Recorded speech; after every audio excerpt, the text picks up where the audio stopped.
پابندی نہیں کی ہے، بلکہ عقد کے بعد، نکاح ہونے کے فوراً بعد بھی ولیمہ کیا جا سکتا ہے۔ شریعت نے اس کے یعنی اول وقت اور لاسٹ وقت کی کوئی تحدید نہیں کی ہے کہ نکاح کے ایک دن بعد کیا جائے، میاں بیوی کے ملنے کے بعد ہی کیا جائے۔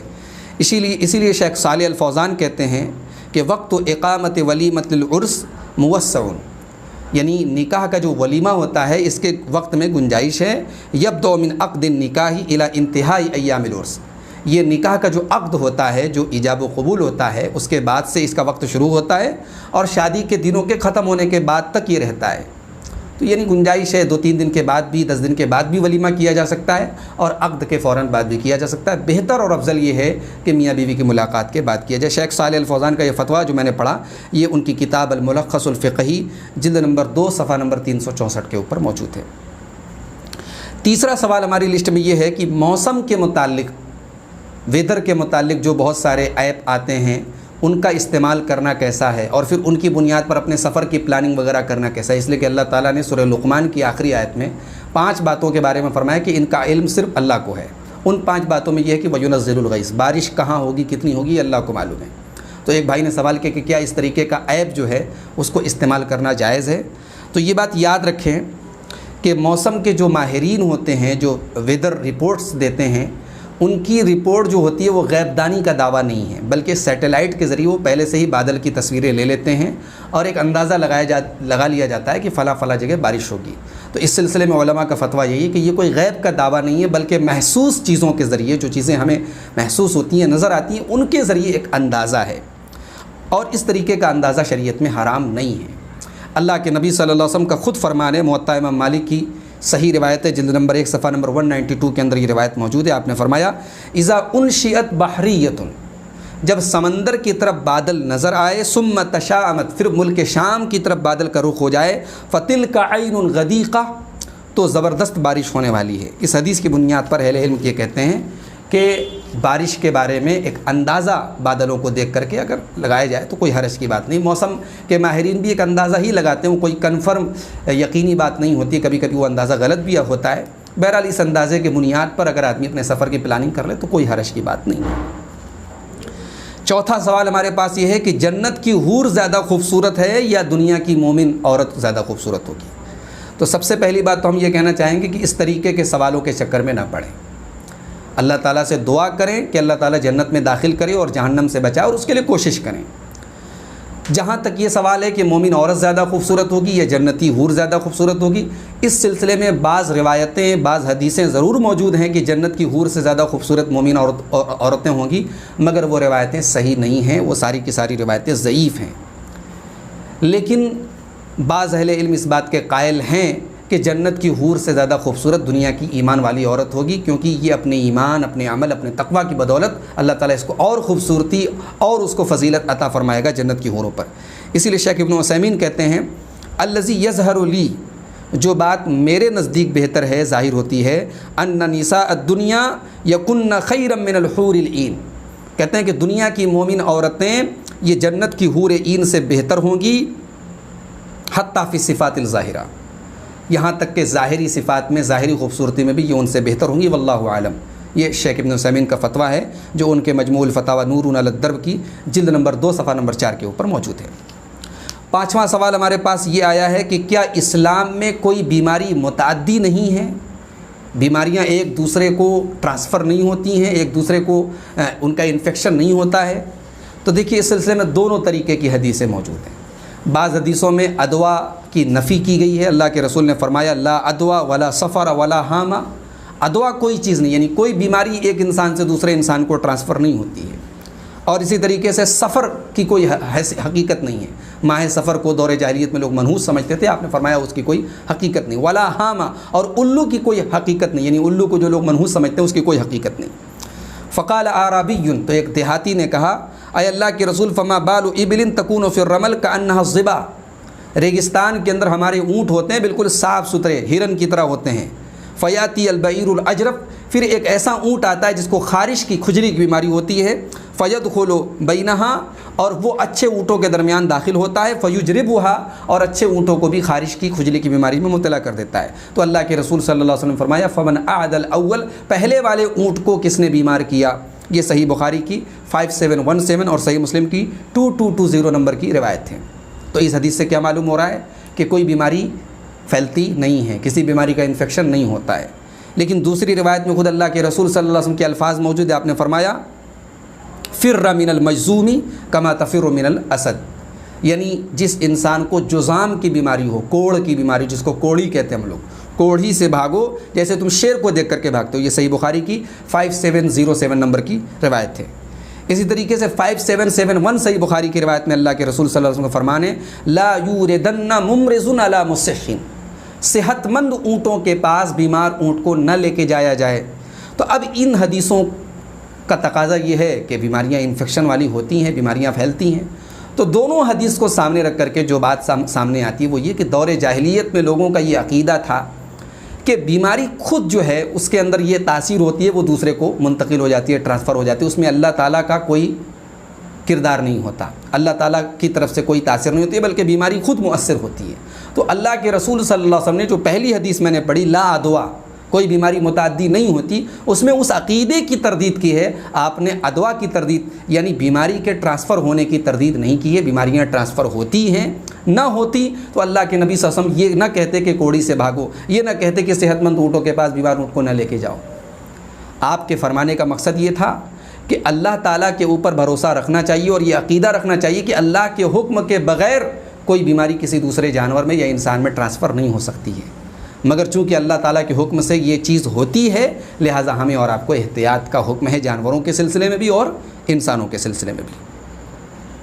چھٹا سوال ہمارے پاس یہ ہے کہ اگر نابالغ بچہ یا بچی مر جائے تو آخرت میں اس کا کیا ہوگا، یعنی وہ جنت میں جائے گا یا جہنم میں جائے گا۔ تو دیکھیے اگر مسلمان بچہ نابالغ مر جائے تو اس کے بارے میں تو اتفاق ہے تمام علماء کے کہ وہ جنت میں جائے گا۔ اور بہت مشہور روایت ہے کہ اللہ کے نبی صلی اللہ علیہ وسلم جب معراج کے موقع پر گئے تو حضرت ابراہیم علیہ السلام کے ساتھ انہوں نے دیکھا چھوٹے چھوٹے بچے جو ہے وہ کھیل رہے تھے، تو وہ ان بچوں کے بارے میں علماء نے کہا کہ یہ وہی جنتی بچے ہوں گے۔ لیکن اب سوال یہ پیدا ہوتا ہے کہ مشرکین کے جو بچے، غیر مسلموں کے جو بچے مر گئے ان کا کیا ہوگا؟ ان کے بارے میں بعض روایتوں کے اندر یہ ہے کہ وہ جنت میں ہوں گے، بعض روایتوں کے اندر ان کے بارے میں یہ ہے کہ جہنم میں ہوں گے۔ تو اس بارے میں اختلاف ہے، لیکن راجح اور مضبوط بات جو علامہ ابن قیم وغیرہ نے لکھی ہے وہ یہ ہے کہ انہم یمتحنون فی الآخرہ، کہ مشرکین کے بچوں کا قیامت کے دن امتحان لیا جائے گا آخرت میں۔ فمن اطاع اللہ، ان میں سے جو اس امتحان میں پاس ہوگا، اللہ کی اطاعت کرے گا، اللہ تعالیٰ ان کو جنت میں داخل کرے گا۔ ومن عصا دخل النار، اور جو نافرمانی کرے گا اس امتحان میں ناکام ہوگا وہ جہنم میں جائے گا۔ یہی اکثر اہل علم کا موقف ہے، علامہ ابن تیمیہ، علامہ ابن کثیر وغیرہ نے اسی کو راجح قرار دیا ہے، اور اس سلسلے میں جو دلائل ہیں ان سب کو اکٹھا کر کے یہی بات سامنے آتی ہے۔ ساتواں سوال ہمارے سامنے یہ ہے کہ عورت کے پیریڈ ختم ہونے کے بعد اور اس کے پاک ہونے کے پہلے، یعنی اس کے غسل کرنے کے پہلے کیا میاں بیوی کی ملاقات ہو سکتی ہے؟ کیا شوہر اپنی بیوی سے مل سکتا ہے؟ تو یاد رکھیں کہ ایسا کرنا جائز نہیں ہے۔ اللہ تعالیٰ نے سورہ بقرہ کی آیت نمبر 222 میں فرمایا وَلَا تَقْرَبُوهُنَّ حَتَّى يَطْهُرْنَ، تم اپنی بیویوں کے قریب مت جاؤ یہاں تک کہ وہ پاک ہو جائیں۔ فَإِذَا تَطَهَّرْنَ، جب وہ پاکی حاصل کر لیں یعنی غسل کر لیں، فَأْتُوهُنَّ مِنْ حَيْثُ أَمَرَكُمُ اللَّهُ، تو تم ان کے ساتھ اپنی ضرورت پوری کرو جس طریقے سے اللہ نے تم کو حکم دیا ہے۔ تو اب ظاہر ہے کہ یہاں اللہ تعالیٰ نے ان کے پاک ہونے کے ساتھ ساتھ ان کو پاکی حاصل کرنے کے بعد اجازت دی ہے، لہٰذا جب تک عورت غسل نہ کر لے میاں بیوی کی ملاقات جائز نہیں ہے۔ اگر کوئی ایسا کرتا ہے تو توبہ اور استغفار کرنی چاہیے، اس کو اللہ سے معافی مانگنی چاہیے، اس کا کوئی کفارہ نہیں ہے۔ آٹھواں سوال یہ آیا ہے کہ تشہد میں جب ہم نماز میں بیٹھتے ہیں، آخری قاعدے میں تشہد میں بیٹھتے ہیں، تو اس میں انگلی کو حرکت کب دینا ہے؟ تشہد میں جب بھی ہم بیٹھیں تو اس میں انگلی کو حرکت کب دینا ہے؟ انگلی کو حرکت دینا یا نہیں دینا؟ دینا ہے تو کب دینا ہے؟ تو یہ بات یاد رکھیں کہ تشہد میں انگلی کو حرکت دینا یہ سنت سے ثابت ہے۔ حضرت وائل ابن حجر رضی اللہ تعالیٰ عنہ کی بڑی طویل حدیث ہے، اس میں اللہ کے رسول کی انہوں نے نماز کا پورا طریقہ بیان کیا ہے۔ اس میں وہ کہتے ہیں فَرَأَيْتُهُ يُحَرِّكُهَا يَدْعُو بِهَا، میں نے اللہ کے رسول صلی اللہ علیہ وسلم کو دیکھا کہ آپ اپنی شہادت کی جو انگلی ہے انگوٹھے کے بغل والی سبابہ جس کو کہتے ہیں عربی میں، اس انگلی کو آپ حرکت دے رہے تھے، یدعو بہا، اس کے ذریعے آپ دعا کر رہے تھے۔ یہ سنن نسائی کی 889 نمبر کی صحیح روایت ہے۔ دوسری طرف حضرت عبداللہ ابن عمر رضی اللہ تعالیٰ عنہ اللہ کے نبی کی نماز کا طریقہ بیان کرتے ہوئے کہتے ہیں وَأَشَارَ بِأُصْبُعِهِ الَّتِي تَلِي الْإِبْهَامَ، اللہ کے نبی صلی اللہ علیہ وسلم نے تشہد میں انگوٹھے کے بغل والی انگلی سے، انگوٹھے کے بازو والی انگلی سے اشارہ کیا۔ یہ صحیح مسلم کی 580 نمبر کی روایت ہے۔ تو اس حدیث میں اشارہ کا ذکر ہے، وائل ابن حجر کی حدیث میں حرکت دینے کا ذکر ہے۔ دونوں حدیثوں کو سامنے رکھ کر کے جو بات سمجھ میں آتی وہ یہ کہ اشارہ یعنی انگلی کو اٹھا کر کے، اس سے اشارہ تو پورے تشہد میں یعنی اتحیات سے لے کر کے سلام پھیرنے تک اس کو اٹھائے رہیں گے، اور حرکت جو ہم کریں گے، انگلی کو حرکت دیں گے، یہ دعا کے وقت دیں گے۔ اب دعا کہاں کہاں ہے؟ تو شیخ ابن عثیمین رحمۃ اللہ علیہ نے تفصیل سے کہا کہ جہاں جہاں اس دوران دعا آ رہی، جسے ہم اتحیات پڑھتے ہیں تو اتحیات میں جب ہم کہتے ہیں السلام علیکہ ایھا النبی، تو وہاں ہم حرکت دیں گے، اس لیے کہ وہ دعا ہے۔ السلام علینا وعلی عباد اللہ الصالحین، یہ دعا ہے۔ اللہم صلی علی محمد وعلی آل محمد، یہ دعا ہے۔ اللہم بارک علی محمد وعلی آل محمد، یہ دعا ہے۔ اور اس کے بعد اللہم انی ظلمت نفسی ظلما کثیرا جب پڑھتے ہیں، جب ہم وہاں پہنچتے ہیں فاغفر لی مغفرۃ من عندک وارحمنی، تو یہ دعا ہے۔ اس کے بعد اللہم انی اعوذ بک من عذاب جہنم، یہ تمام کے تمام الفاظ دعا ہے۔ تو دعا جہاں آئے وہاں انگلی کو حرکت دینی چاہیے۔ یہ تمام دلائل کو سامنے رکھ کر کے یہی بات زیادہ مضبوط نظر آتی ہے۔ نواں سوال ہمارے پاس یہ ہے کہ ہیلتھ انشورنس کا کیا حکم ہے؟ موجودہ جو ہمارے ملک میں حالات ہیں، آپ دیکھ رہے ہیں لوگ بہت زیادہ کورونا جیسی وبا کا لوگ شکار ہو رہے ہیں، اور بہت مہنگا علاج ہے اس بیماری کا۔ تو ایسے حالات میں ہیلتھ انشورنس کرانا کیسا ہے؟ تو یہ بات یاد رکھیں کہ ہیلتھ انشورنس کے بارے میں اس کی جو ڈیٹیلز ہیں ان کو سامنے رکھ کر کے جو بات سمجھ میں آتی ہے، شرعی اعتبار سے یہ جائز نہیں ہے۔ 3 خرابیاں کم سے کم، ان تینوں میں سے کوئی نہ کوئی ایک خرابی انشورنس کے معاملے کے اندر پائی جاتی ہے۔ ایک تو غرر ہے۔ غرر کا مطلب اسلام یہ کہتا ہے کہ ہم جب کسی سے کوئی عقد کریں، کوئی لین دین کریں، تو ہم کیا قیمت دے رہے ہیں وہ بالکل کلیئر ہو، اور ہم سامان کیا لے رہے ہیں وہ بالکل کلیئر ہو۔ اگر دونوں طرف میں سے، دونوں سائیڈ میں سے کوئی ایک سائیڈ میں یعنی ڈھکی چھپی چیزیں ہوں، ہڈن چیزیں ہوں، واضح نہ ہوں، تو یہ غرر ہے، یہ دھوکہ ہے، اور اسلام میں ایسی بے، ایسا لین دین، ایسا ٹرانزیکشن جائز نہیں ہے۔ تو انشورنس کے اندر ایک تو غرر پایا جاتا ہے۔ ہم ہر مہینہ پریمیم دے رہے ہیں، لیکن ضروری نہیں کہ ہم بیمار ہوں، اور ہو سکتا ہے کہ ہم نے سال میں 5,000 روپیہ کا پریمیم دیا لیکن ہمارا علاج 50,000 کا ہو جائے۔ تو یہ کلیئر نہیں ہے کہ ہم کتنا دیں گے اور اس کے بدلے میں ہمارا کتنے کا علاج ہوگا۔ دوسری بات یہ کہ اس کے اندر ایک طریقے کا جوا کی جو کیفیت ہے، قمار، وہ بھی پایا جا رہا ہے۔ پھر ربا، سود کی بھی اس کے اندر شکل پائی جا رہی ہے۔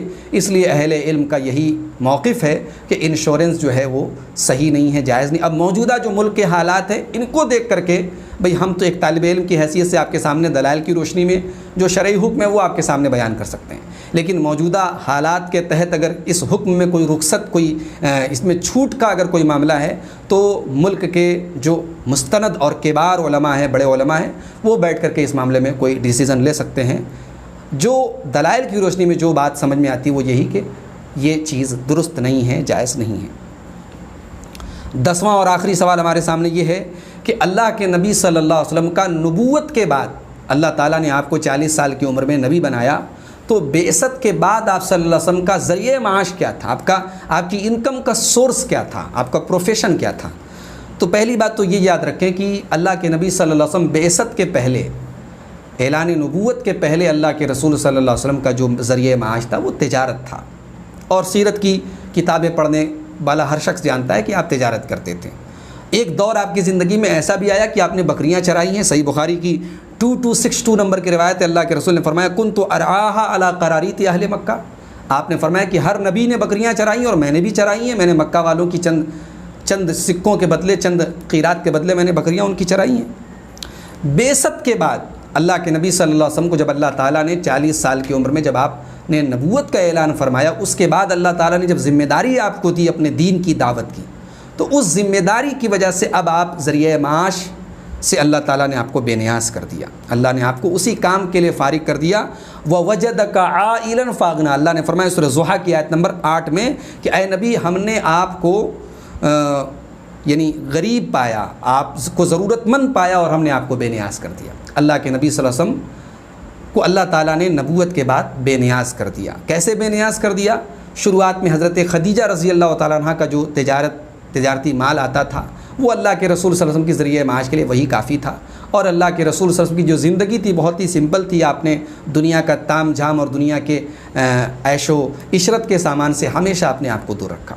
ہجرت کے بعد اللہ کے پیارے رسول صلی اللہ علیہ وسلم جب مدینہ تشریف لے گئے اور جب جہاد کی فرضیت کا اعلان ہوا اور جنگیں ہوئی مشرکین کے ساتھ، تو ان جنگوں میں جو مال غنیمت حاصل ہوتا تھا تو اس مال غنیمت میں اللہ کے نبی صلی اللہ علیہ وسلم کو بھی باقاعدہ ایک حصہ ملتا تھا، کیونکہ مال غنیمت کا جو 5واں حصہ ہوتا تھا جس کو خمس کہا گیا قرآن میں، اللہ تعالیٰ نے فرمایا سورہ انفال کی آیت نمبر 41 کے اندر وَاعْلَمُوا أَنَّمَا غَنِمْتُم مِّن شَيْءٍ فَأَنَّ لِلَّهِ خُمْسَهُ وَلِلرَّسُولِ وَلِذِي الْقُرْبَى وَالْيَتَامَى وَالْمَسَاكِينِ وَابْنِ السَّبِيلِ، کہ جو تم مال غنیمت حاصل کرتے ہو تو یاد رکھو کہ اس کا خمس، اس کا 5واں حصہ اللہ کے لیے ہے، رسول کے لیے ہے، رشتہ داروں کے لیے ہے، یتیموں کے لیے ہے، مسکینوں کے لیے ہے اور مسافروں کے لیے.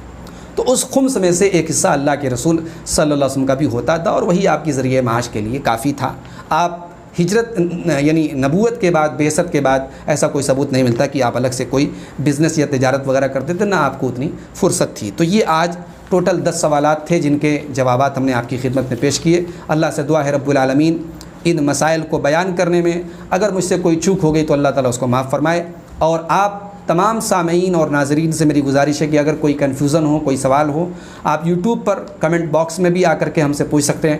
ہمارا ایک سوال و جواب کا گروپ بھی ہے، واٹس ایپ گروپ ہے، آپ اس گروپ میں ہم ڈسکرپشن میں لنک شیئر کر دیتے ہیں، آپ اس گروپ سے بھی جڑ سکتے ہیں اور آپ اپنے سوالات ہمارے سامنے رکھ سکتے ہیں. انشاءاللہ کوشش کی جائے گی کہ قرآن و سنت کے دلائل کی روشنی میں آپ کے سوالوں کا جواب دیا جائے. رب العالمین ہم سب کو صحیح بات کو سننے کی، سمجھنے کی اور ان پر عمل کرنے کی توفیق عطا فرمائے. والسلام علیکم ورحمۃ اللہ وبرکاتہ.